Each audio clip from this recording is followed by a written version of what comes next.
Good news! Recorder and Sam now have a Patreon. If you are a fan and would like to support the show, you can donate at patreon.com/recorderandsam. There are several tiers to choose from, and each one comes with a chance to help grow the world of Inundatia. Again, that is patreon.com/recorderandsam. Now, enjoy the adventure. The day was quiet, as though the land was holding its breath in anticipation. The night was grim and terrifying. The ravenous orc horde had made their unsuspecting move.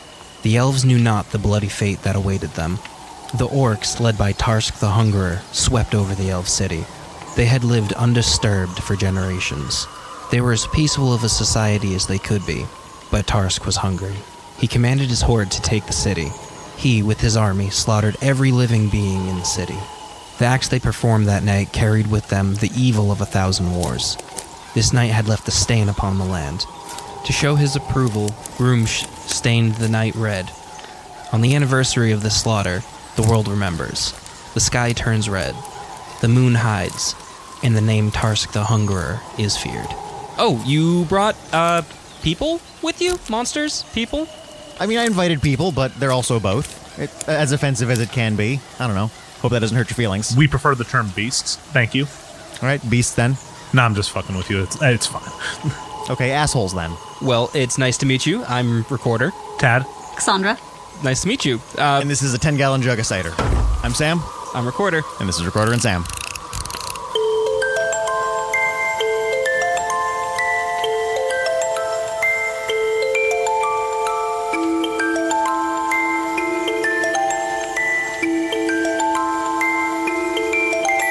I mean, it asked what's washed up in Inundatia, but I'm pretty sure we're just out here to celebrate, so yeah.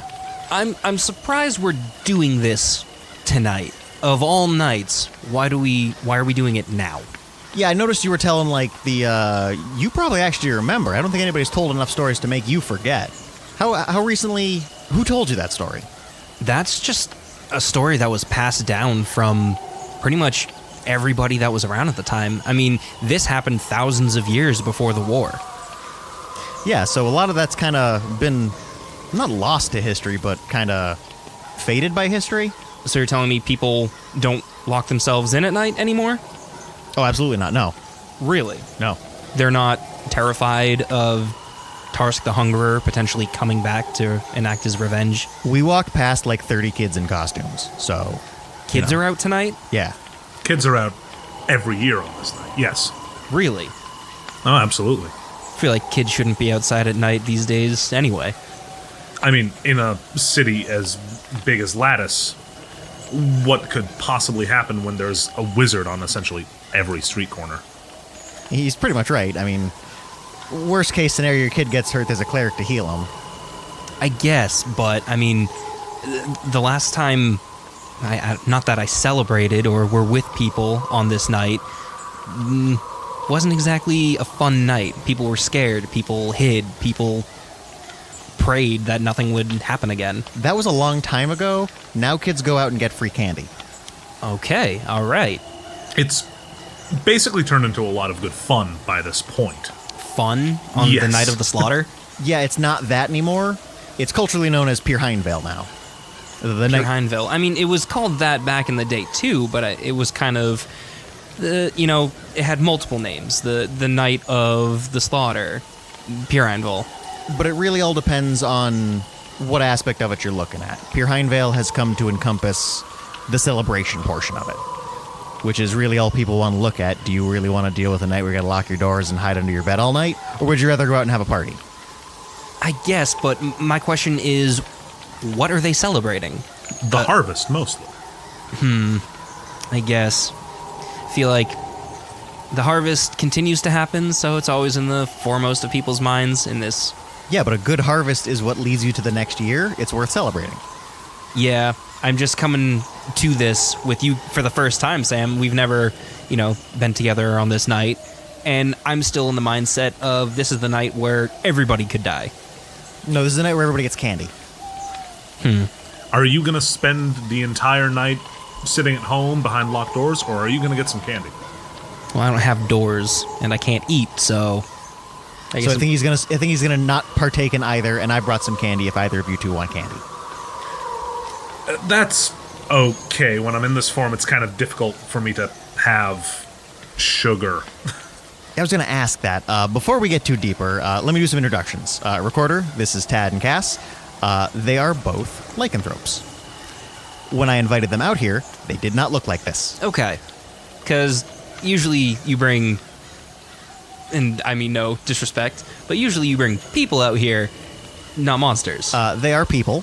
The problem is, during Peerhinvale, especially the night of the full moon, lycanthropes tend to be stuck in their hybrid forms. Not quite person, not quite animal, still with the mind of one. Really, arguably, I mean, combat-wise, it's the best, but they also wind up looking a lot like monsters, so... It's perfectly fine to call us monsters. Trust me, we've heard a lot worse over the years. Yeah, but friends is also appropriate. So, you know. So if people are celebrating and getting candy, and as unbelievable to me as that is, what's everybody's thoughts on Tarsk? Are they worried he's going to come back? I mean, he committed this, gruesome act and then was never seen again, as though he's just disappeared. There's a lot that goes on with that people have, I don't want to say forgotten, that doesn't feel right, that people overlook. Kind of goes back to what I was saying before. Why would you worry about that if the other option is a party? Because the other option is death. The most that I've heard about it is actually stories to scare children. As they should. This happened. This isn't like some sort of fantasy thing that was thought up. There is actual archaeological evidence that this event took place. I mean, look at the sky. It doesn't look like this the rest of the time. See, last I knew, that wasn't the case. That is absolutely the case as far as I know. Well, as far as you knew anyway. Did you actually see something that could prove this? Actually, yeah. Back during the war, one of the battlefields that I fought on was this civilization, or what was left of it. It was in rubble, even more so than when Tarsk committed his act. See, I wasn't aware that we had any actual knowledge. I guess we'll have to look deeper into that. I mean, the war kind of erased some history from across the planet anyway. I was left to assume that a lot of this was just folktales, so they kind of... As specifically in Lattice, as it got bigger, the more negative ones kind of got pushed to the side in favor of a more community-based one. But think of it like this. Even if Tarsk did exist at some far-off point in history, when was the last time he actually showed up at someone's doorstep and cut their head off? This night. The night of the slaughter, the city was found, the remains of the citizens were found. Tarsk and his army, they were never found. There was no evidence of them after this night. It's as though they just disappeared. Yeah, but what Tad's saying is that after that point, let's say 1,000 years has passed, how many heads has he cut off since then? I guess that's fair. So at some point in every child's life, be they 10, 12, 15, they'll realize that Tarsk isn't coming to cut their heads off. He's not going to show up in the middle of the night, so might as well have some fun with it, right? I understand that. Everything nowadays is just legend, so you can tell the story to scare the kids, but Sam's absolutely right. I mean, you might as well just throw a party and have fun and enjoy the harvest in the evening. Now, that being said, there are some people who do different things tonight, or whenever the moons are more appropriate. I don't know. I'm not a lunologist. I don't moon very well. But, like, the I find that hard to believe coming from you, Sam. Just because my pants are down doesn't mean I'm mooning. Oh, the name comes from the fact that it's the night to peer behind the veil. It's when the boundaries between the astral realm and the shadow realm and the material realm are at their thinnest. So things do actually slip through tonight more often than anyone else. And yet kids still go out and collect candy? Yeah, it's because a lot of those things don't want kids. The kids aren't going out alone. Generally, their parents are somewhere in the vicinity of them. They are supervised. At least during tonight specifically. Last night was Ravenloft shenanigans, which is when the slightly older kids all come out and do pranks. I mean... I very much enjoy Ravenloft shenanigans, even in my age. I don't think I've heard of that one. It's just another night that's been swept up in the under the Peerhinvale title. Usually before Peerhinvale, which is when the kids go out and actually, beg for candy. The night before, maybe 2 nights before, depending on how bold the kids feel. They might do it 2 nights before, or the night before it's actually a thing, but that's Ravenloft shenanigans. It's basically when you go out and you kind of oppose the goodwill that comes the next night, and you just upset people. And imagine how easy it is to upset people when you're a 7.5 foot tall man, wolf, owl thing. Yeah, that would scare quite a few people. Just for a little bit of clarification, Tad here is a were-owl and also a shifter, and Cass is a were-rat human. So, physically, I'm absolutely the most human-looking at the table right now. That is fair.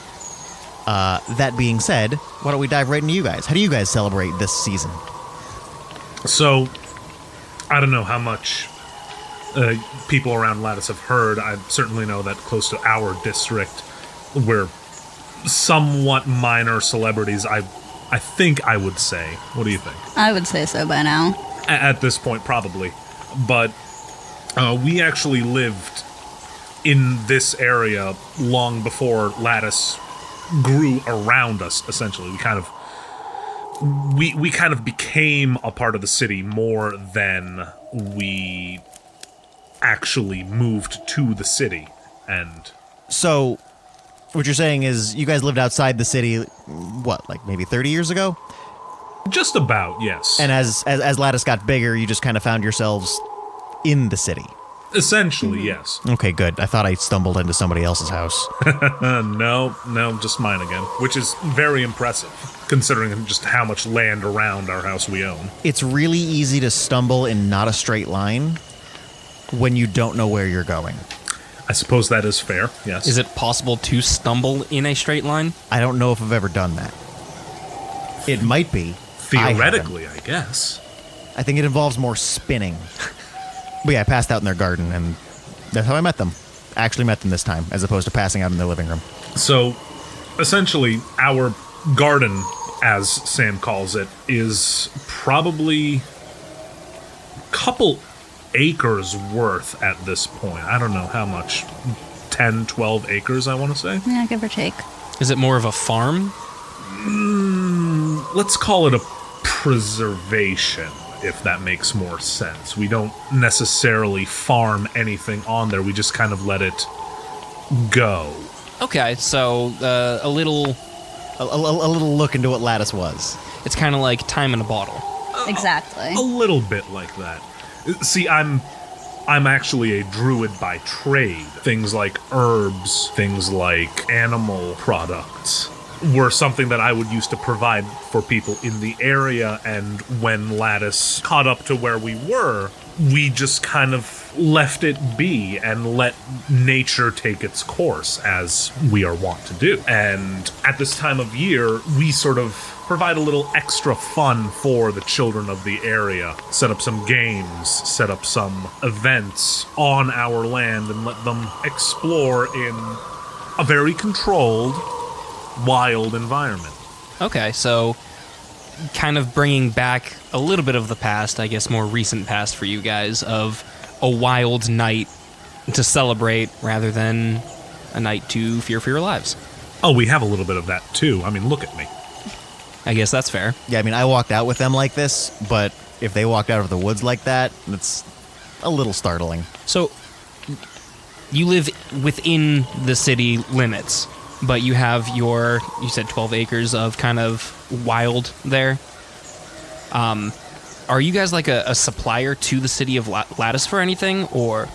So we do still provide a lot of the same things that we used to provide back in the day. Herbs, mushrooms, some more exotic fauna and flora. If there's something exotic that can be grown in our region, we can get it for you, because we can grow it for you.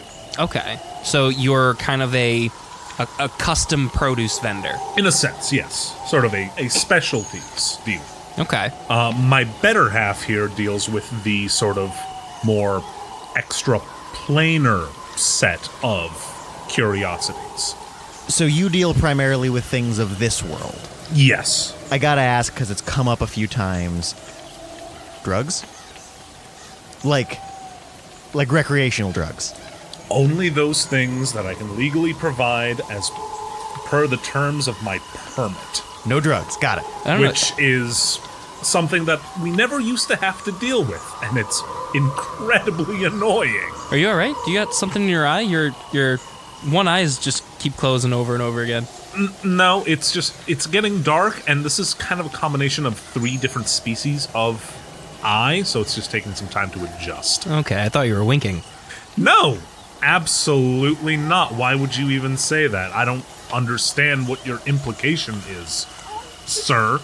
I mean, we've had a pirate who sold drugs indiscriminately, and I was just curious. Well, everything has to come from somewhere, right? That's true. It just doesn't come from here. Exactly. He did say exotic. What does that have to do with anything? I don't know. All right. As long as we're on the same page and we both didn't understand that, we are all set. I am usually the one who has to go into town and set up all of our different permits and lines of trade with the rest of the city, but it can get a little draining sometimes. Now, you mentioned the city again, and I've been thinking about it. That must have been... You guys must still be pretty close to the edge of the city, then. Fairly, yes. It's brisk walk to the outskirts of town. Okay. Because Why I not? feel like no matter how hard I think about this, I can't quite pin down where you guys are, and I can't tell if that means I was drunk, am drunk, or don't remember. God, if it's all 3, that means I'm having a good night. I mean, to add a 4th to the mix, we know that you just have no idea how far a mile is either, so... I'm getting better. Also, I don't need to know how far the mile is if I'm using landmarks. All right. I just need to know I walk till this landmark and take a left at it. Makes it hard to give directions, but it means I can go where I need to go. How hard of a left? It depends on the landmark. And the good news is when you're giving directions to me, I can just follow the scent. That's true. It's weird to think about an owl smelling. Well, you have to remember that even in this form, I'm still, a quarter, 20% wolf, essentially? You know, it all kind of bleeds together. Yeah. But you mentioned that, so I'm gonna guess you were you're probably I guess long-tooth shifter. Yes, that is correct. All right. I'll tell you, my parents got the shock of their lives when I came out. My wife and I have both been lycanthropes since birth, and I cannot tell you where the owl came into it. Where? Owl? Yeah. I get it. Yeah. But in all seriousness, no one in my family line has any idea how this happened. We just know that I came out and there was... Well, on that note, why don't we dive into monstrous moments? Because I think explaining lycanthropes to some people who might be unfamiliar with them might be a wise idea. It's not just monsters. It's not exclusively just wolfmen out to kill you. If it's an animal that exists, I'm certain there's a lycanthrope of it out there somewhere. I'd even have to imagine there's some were-dinosaurs out there. I've not met any personally, but I wouldn't be surprised. That would be amazing. There's a common set of them. Everybody knows about your werewolves, but like I said, it branches out much further than that. And there's 2 different kinds, either afflicted or natural. And a lot of people are really just familiar with the afflicted ones. That's when you get bit and it doesn't kill you, and then you run the risk of turning yourself. Well, that's not always the case. A lot of the time that kills you. The other half of that is, well, what happens when 2 afflicted lycanthropes have a kid? There's a chance they pass on the lycanthropy, and that kid isn't afflicted. Is that a dominant trait, or...? I haven't looked too deep into it. It seems like it passes on pretty regularly, so it seems to be a pretty easy thing to get. Okay. Well, let me put it this way. My mother was a shifter as well. My father was a human. Neither of them were lycanthropes. But at some point in my personal family, we had probably a were-owl and a werewolf. And somehow, in myself, the werewolf was a little bit less, and the owl was a little bit more, so I ended up like this. But when you're naturally born a lycanthrope, you don't have the same kind of corruption by the moon the afflicted do. When you're afflicted with it, your body doesn't really know what to do with the disease, curse, the mix of the two. And when the full moon happens, it's a crapshoot whether or not you're going to go crazy or not. Which, sometimes it's not a good thing. A lot of werewolves go on rampages. But, I mean, werebears are generally good. And I don't know how something that's good goes on a rampage. I actually knew a werebear at one point when I was much younger. He started building houses during the full moon. Kind of a real humanitarian? I suppose. Mm-hmm. Do you know how much a werebear can carry? Just the capacity for labor that they have? Bears are big. Oh yeah, they are. They are very large. But the natural born ones don't have this same compulsion. They still have a slight sway with the phases of the moon, but the afflicted, like I said, are really forced to change during it. You two are subject to Peerhinvale's laws, but ordinarily a full moon doesn't do this to you, right? Right. Exactly. So, a little different rules tonight because everything's a little bit hazy, a little bit more Pandora-like in a sense. Mm-hmm. But for the most part, there's rules there. So is lycanthropy... I mean, I've come across it before, but I've never really, taken the time to explain it out. Is it magic or physical? Yes.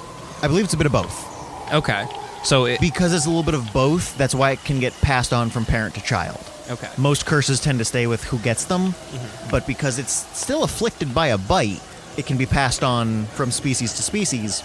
But if you breed, it can still be passed on from parent to child, creating that kind of different existence. Imagine if someone enchanted a disease, and that disease stayed enchanted for however long. That's kind of like how this works. Okay.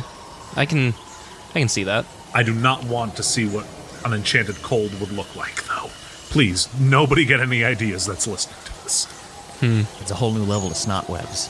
You've never sneezed in your hand and just been left with a mess. I mean, I don't sneeze, so... Yeah, I guess that's fair, and you're not around a lot of stuff that has to deal with that kind of thing. All right, so... You're the closest. I mean, they can get sick, too. I mean, I'm not sure how you sneeze through a beak, but yeah. It's a little awkward. I have to admit that, but it's happened before.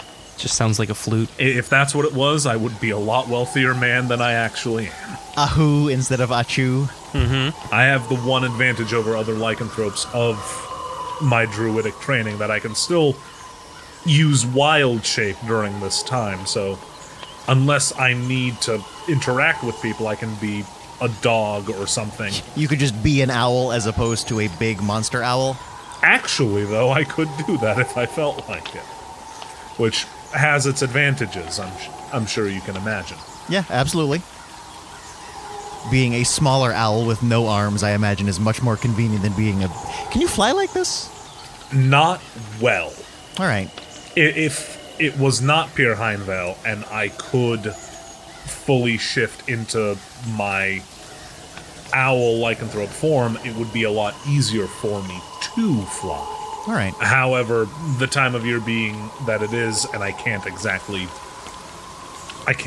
affect myself the way I would normally be able to, the wolf and the human bits kind of interfere just a little bit too much at times. Yeah, because I keep looking at your hands, and they're on the ends of the wings, and I can't imagine having to actively flap with your arms like that. Well, they're still mostly arms is the easiest. It gets tiring. My bones aren't as hollow as they should be. If you look at my fingers, I have talons on some of them, claws on others, and nails on my pinkies for some reason. I'm not very well versed in how this works, but every time it happens, it's just a little bit different. Kind of like getting drunk. Sure. I'm sorry. Mostly hollow bones? Oh, have you never seen a bird? I've never seen one inside out before, though. Have you never seen someone eat a piece of a bird? Their bones are hollow. Yes, we have. We fed an orc chicken. Yes, and did he eat the bones? Yeah. So the reason that birds can stay aloft is because their bones are not entirely solid. They weigh a lot less than you think they do. Your bones are heavier than my bones, are heavier than his bones, are heavier than bird bones. Exactly. I'm not 100% sure I have bones. Whatever you're made of, it's heavier than my bones. I don't have bones. Or a skull. I mean, arguably you're all skeleton. Like I said, I'd argue that Warforged are all skeleton. I'd be more like a bug at that point with an exoskeleton. My soft gooey bits are just wood. Yeah, there is no soft gooey bits is the thing. It's solid bits and slightly less solid bits. Yeah, he just ate the bones. I'm pretty sure he didn't care, but yeah, that was a little weird to watch. I mean, you can absolutely eat the bones. The marrow is delicious. Am I allowed to say that? Because I was going to ask, is that cannibalism for you? No, because he wasn't born an owl. But he's part owl. But owls also eat other birds. If you were to eat something that was part human, that'd be cannibalism. Let me put it this way. I've never eaten an owl, but I've eaten plenty of other birds in various forms. But owls can eat other birds. Exactly. That's exactly what he's saying. No, He did say those exact words. I know. But, like, when you... Things in nature, as far as I understand it, if a human eats a human, that's cannibalism. If an elf eats an elf, that's cannibalism. If a bird eats another bird, that's not cannibalism. But that's like saying if a humanoid eats a humanoid, it's cannibalism. Yeah. What happens? Is it cannibalism if I eat an elf? I would say yes. I don't think I like that. Yeah, that's getting a little complicated, I think. If something with a... I'm not going to say human, I'm going to say person. Person-level intelligence eats another person-level intelligence, I would argue that's cannibalism. Okay, what if you shoot above it then? What if I eat something way, way smarter than me? Then you're a brave person. So you're saying essentially that animals cannot be capable of cannibalism. I don't know if I agree with that either. I think if an owl were to eat an owl, that would be owl cannibalism. Okay. I would agree with that, yes. But if an owl were to eat a finch, Which I'm fairly certain they do fairly regularly. yeah. Have you? A finch in particular, no. Okay. Have you Sparrows and magpies, yes. have you eaten a walleye derp? No. I'm not even sure what that is. You'd have to take that one. But that's not cannibalism because it's eating a different species. Yeah, if I eat a monkey, it's not cannibalism. That I don't eat. I shouldn't be the one to clarify that. But from what I've heard, eating a monkey is very close to cannibalism. Not a lot of humanoids can process that. Yeah, but like very close to isn't the thing. But if you still get 38 isn't 40. Being almost something isn't being that same thing. right, but if you still take the risk of it, it should be close enough. If a not I don't eat. I shouldn't be the one to be explaining this, but if a person were to eat another person, not every person is able to do that. Some people can get very, very sick from eating like flesh. And on the same train of thought, people who eat monkey, especially humans who eat monkey, can still get the same sickness as if they had eaten human flesh. I think the problem you're having here is you're relating it through a species you're more familiar with. And this is all hearsay anyway. But the thing is, when he's in shifter form, he's not a bird. He can eat birds just fine. Birds are delicious. When he's in this halfway form, he is both shifter and also bird that eats other birds, so it's fine. And when he's in owl form, he's a bird that is able to eat other birds. When he's an owl, he doesn't have a human's digestive system, so he doesn't have those same restrictions. I've never been a bird. I'm just making this assumption right now. And the assumption is absolutely correct. So, good job on that one. I have to assume that if anybody were to come across you going to town on any kind of living being, they're not going to stop you. I don't make it a point of, hunting like this, but yeah, I don't think anybody would. I mean, I wouldn't be so impolite as to do it in front of people, but still. Now I'm curious. I have to ask, do you barf up the bones?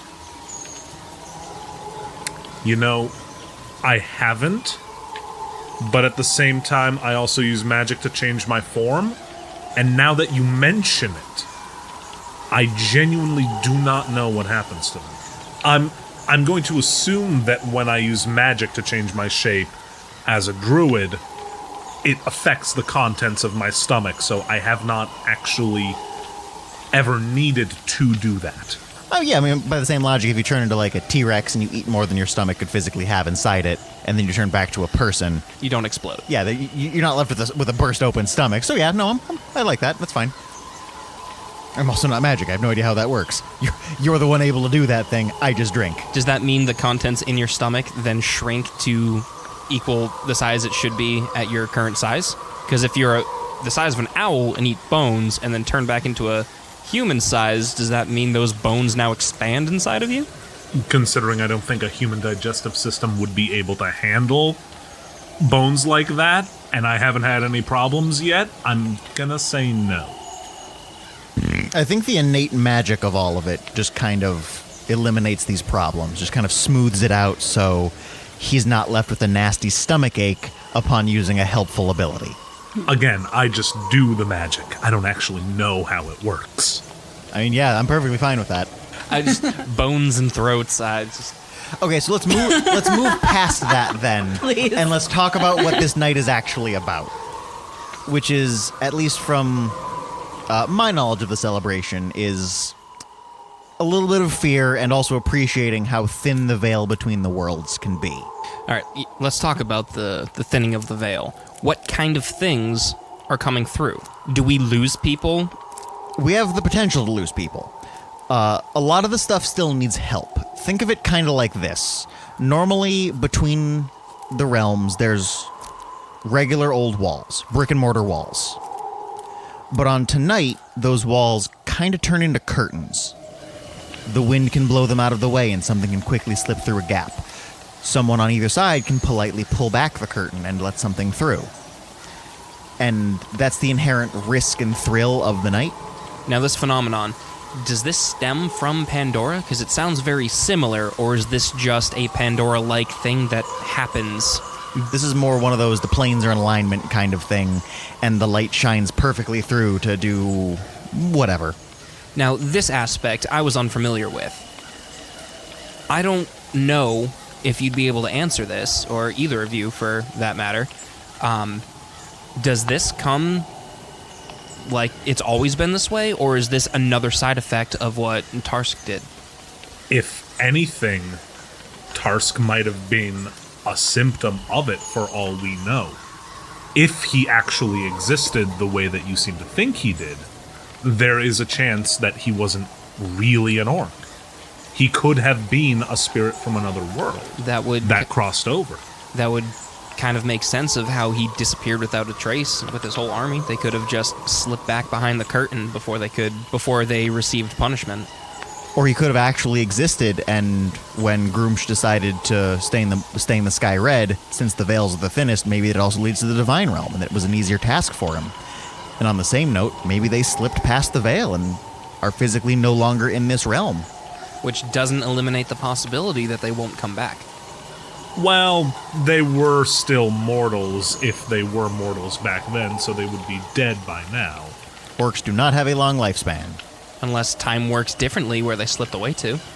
That's fair. I don't know. I do not know how time works relative to relative plane to plane. Somewhat differently, but not thousands of years differently. If he was a mortal at the time, it's doubtful. If he was actually a spirit at the time, then it is very possible he could still be around somewhere. If that's the case and he slipped back into the astral realm, well, it's back where he needs to be. Exactly. Right, but on this night, if the veils are thin, leaves the possibility he could return. Yeah, but so far it's been, 10,000 years and we've had nothing? Also parties. You keep focusing on the murder, That's what I'm used to. but parties. I brought apple cider out here. We need to get him to a party at some point. I think we can arrange that. I mean, we've been talking about something like that for a while, but I don't know. All good things in time. Consider this your first party. Okay. So if this is a party now, what do we do in a Peerhinvale party? Aside from the things that it seems like you are physiologically incapable of doing, Comes with the territory. a lot of people like to tell stories. Ooh, we like to tell stories here. Does anybody have a That's good not one? true. We report news. We tell stories too. I just want to make it clear that we're not making things up off the top of our heads. A lot of the time, there's a script written by the mayor that I come out here with and carefully detail the goings-on of the town, the city. And Teddy does give us a long list sometimes. And sometimes he embellishes, but a lot of the time, most of the time, it's not made up. So does anybody have any good stories? Tad, Cass, do you have anything? So, I have one that is a popular older story and a personal favorite of mine. Once, years and years and years ago, there was a man of noble birth, a count whose name has been lost to time, who spent much of his life serving goodness, light, and love. Years and years of leading his vast armies for the forces of good began to grow heavy on his shoulders. And by the time he reached the middle of his life, he had grown to believe that he had squandered his youth, serving others instead of himself. And so as the years wore on, more and more he began to turn his sword inward for his own desires. It was during this time that he conquered much of his territory and began to spend more and more of his time on his own vices and desires. He called for many members of his family to join him in his new land, including his estranged brother. Some time afterwards, he fell in love with a young, beautiful woman, but found that she spurned his advances, favoring instead the hand of his much younger brother. Filled with despair, jealousy, and rage, a hatred began to grow in his heart for everything that he thought he had lost. In a moment of blind fury and despair, he shouted towards the heavens, "If I can but take this woman on this very night, I shall render my body to the forces of evil." And the forces of evil responded to him and told him to take what he desired. On the day of his brother and the maiden's wedding, this count tore into the chapel and slew his brother in front of his bride. And as he pursued her, she flung herself from the window of a chapel, falling to her death. At that very moment, the dark powers rose up around the count and swallowed him up, along with his kingdom, in a heavy mist. It is said that on rainy and lonely nights, you can still hear lamenting and sobbing coming from the mist. I got me some of them creepy tingles. Yeah, that's pretty unsettling. And ghostly wails, it's never a good sign. I mean, the story isn't true, as far as we know. As far as we know. I've got one. I got one I think I can put together. Okay. On a night very similar to this one, as these stories tend to start, around a small table in the woods as friends chatted, a man stumbled out of the darkness, slowly approaching the group. He quietly muttered something to himself. The group listened in as he quietly whispered, "Record a podcast, survive the night. Record a podcast, survive the night." And the group looked at him like a madman, not sure what his words meant. And he sat down comfortably with his new companions for the night and took a deep breath, thinking, knowing that he was safe for now. As long as things go according to plan, there's nothing to worry about, he reassured himself, the group listening in with keen ears. Just have to record a podcast and survive the night. It's fine. It's happening. We're absolutely fine.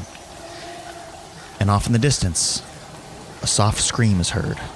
Maybe miles away, maybe something small. But the group began to inspect it, began to look for the source of this, sitting quietly away from the table, as scream after scream is heard in the darkness. And suddenly the man finds himself alone once again. Record a podcast, survive the night. Record a podcast, survive the night. But by himself, he can't do it.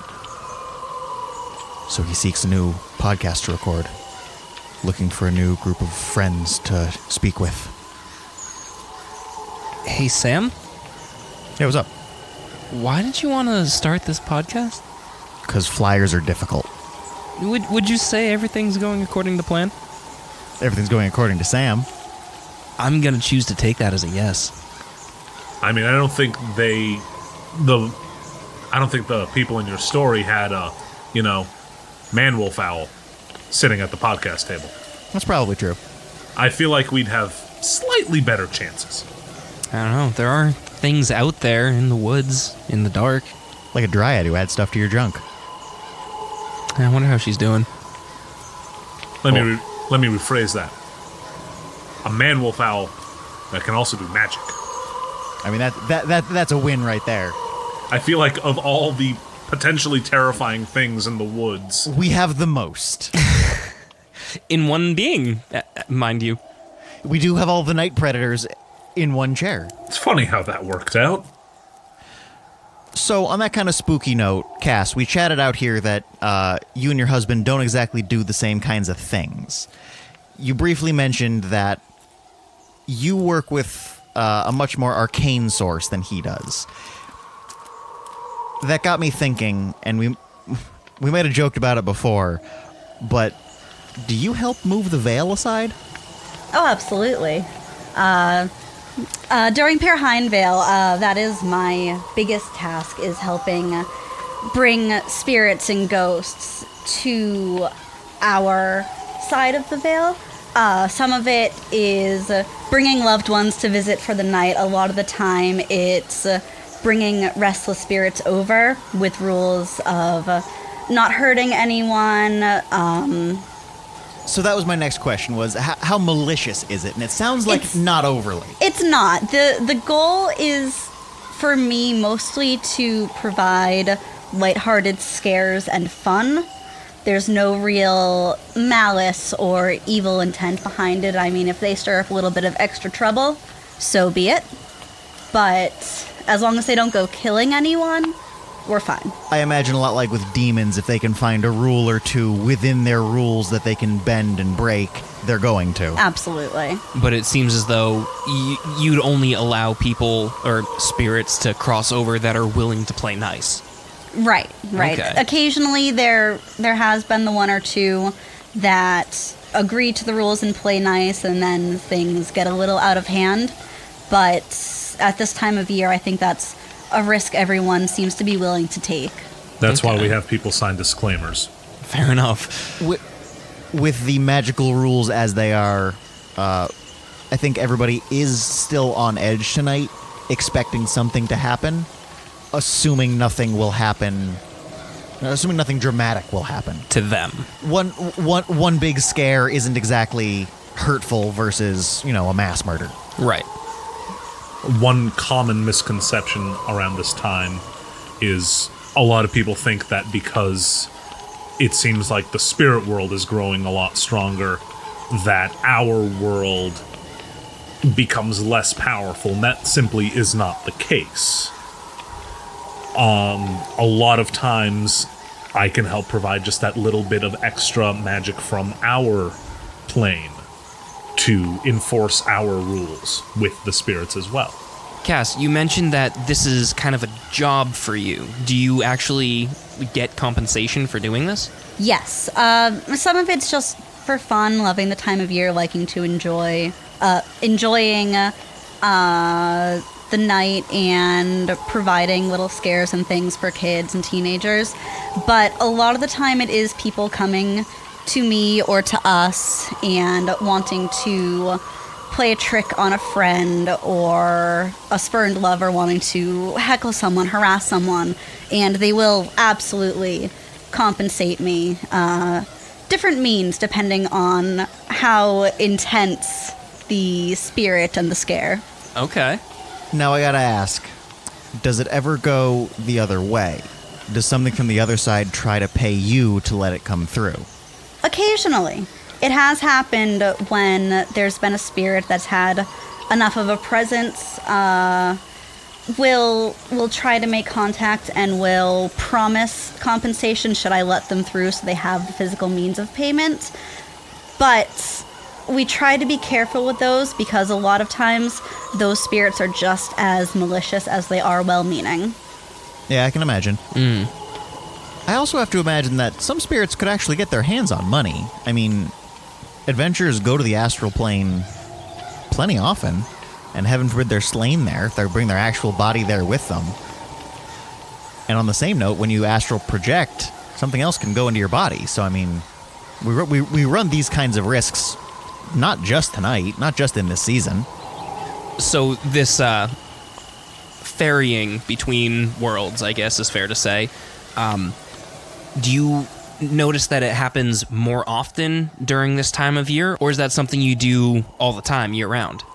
I'll do it year-round as necessary, but it's definitely this time of year, be it because of Peerhinvale or just the harvest and things dying and regrowing. People want to see loved ones. They want to play with their friends, with their family, with their enemies. So it really spikes up a lot this time of year.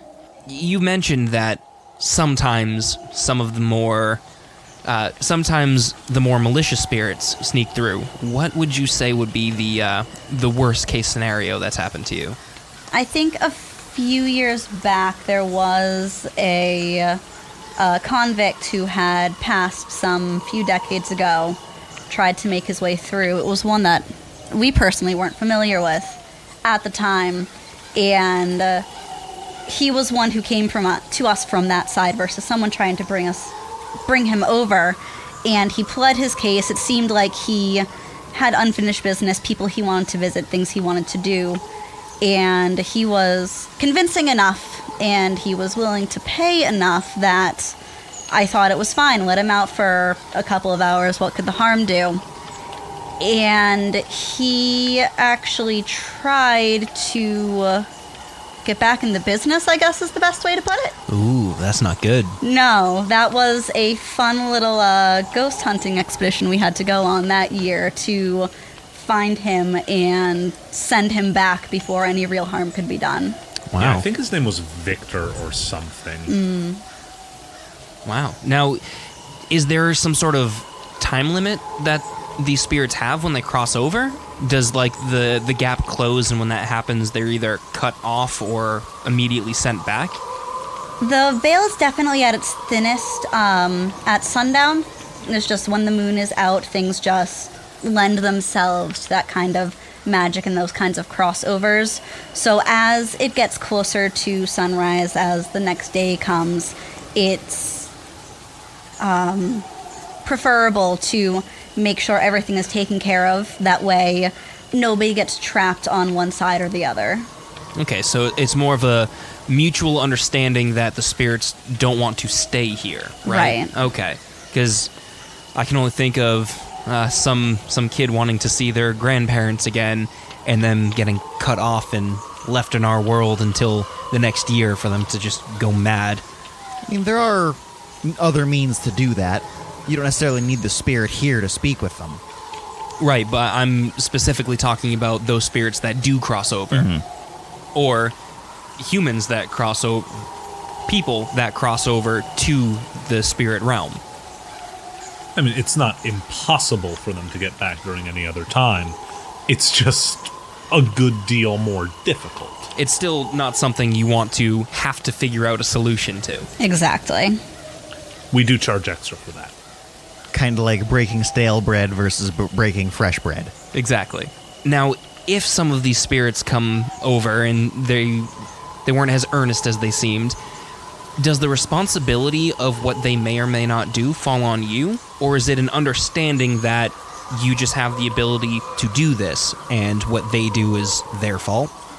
It's a little bit of both. Most of it does boil down to when they're here, they're going to do what they want. That's why we set hard guidelines of not hurting anybody, of understanding sort of the consequences that they may deal with. Just because they're spirits doesn't mean that everything they do is going to immediately disappear. Right. The few times that things have gone out of hand, we absolutely have had to deal with the repercussions, but that also just means that for the next year, we are going to be that much more careful and take the necessary steps to ensure that doesn't happen again. And the responsibility does fall on us more when it's the spirit side that comes first. Fair. Whereas if a person from our side of the veil came to us, we have forms for that to Right. say, listen, we can do this for you, but whatever happens here, it's a result of what you wanted. You can provide the service for what they're asking, and then the responsibility falls on them because they're the ones who asked for it. You just made it possible. If something goes wrong, we don't get the blame. Exactly. And the fact that, well, I guess, I don't know this. Does the City of Lattice sanction this, or do they just kind of allow it to happen? They mostly just allow it to happen. The more popular that these sorts of things have become, especially with us, the more hoops we've had to go through to ensure we can continue doing these things. Okay. He deals mostly with that. I just literally make the magic happen. But it's gotten a little bit more complicated as the city grows. That can be true of a lot of different things. And the fact that the city hasn't come to you telling you to basically close up shop, stop your operations, I feel like you're still in good standings, so... Yeah. Well, they know what we're doing. Right. It's kind of like the bugbear chefs. Are you going to tell the two monsters living on the outskirts of town to not do what they've done all their lives? That, and I think the city kind of likes to have a place to send a majority of the kids. I mean, you two do basically, pardon me if this is too straightforward, basically run a haunted house for kids this time of year. We absolutely run a haunted house. We've gotten young adults and teenagers who even come wanting to help scare in a more physical sense. We get them dressing up and hiding amongst the trees and the gardens and everything, and they will jump out or set up tours amongst our land to frighten the children and families that come in. In addition to all of the parents and all of the spirits that we can conjure, we do still live in what is essentially the wilds, and I can help use my magic to sort of tame some of the more wild animals for the time being, to provide a little bit of extra natural fun. And that's fun that can stick around for the entirety of the year, not just during this time. Ever wanted to ride a tiger? You can ride a tiger. Now, coming at this, at what you guys do with the knowledge of Peerhinvale that I have, I actually really like this, because even for the people that are worried about, if Tarsk were to ever come back, you're still providing a safe space for these kids to still have, the scary scares. To have this, yeah. The scary scares. The Friday frights. The Friday frights. The scary scares. The spooky spooks. That they want to have in a controlled environment. And should anything go bad, you guys seem to have a handle on it, and everybody's in a safe space. So I really enjoy that. Speaking of you guys having a handle on this, who's handling it now? Fuck! So yeah, tonight might not have been the best night to drag them out here, but we had them for long enough. Yeah, they left in a hurry. I guess, I don't know, they forgot that they were running it? Yeah, I think I'm gonna go chase after them and make sure everything goes smoothly. All right. Happy Peerhinvale.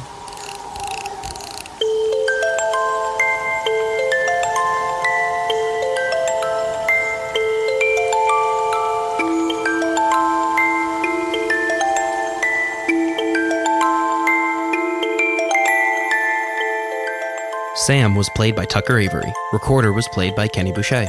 Tad the Were-Owl was played by Mark Prokes. Cassandra the Were-Rat was played by Jade Ansel. Recorder and Sam logo was created by Alana Heyman. Music was created by Dominic Rudinsky. If you want to ask the show a question, leave a comment or send an email to recorderandsam@gmail.com. Recorder and Sam now has our own Discord server where you can feel free to socialize with other people who listen, and just as well, we have our own little room where you can go ahead and leave questions at the bar.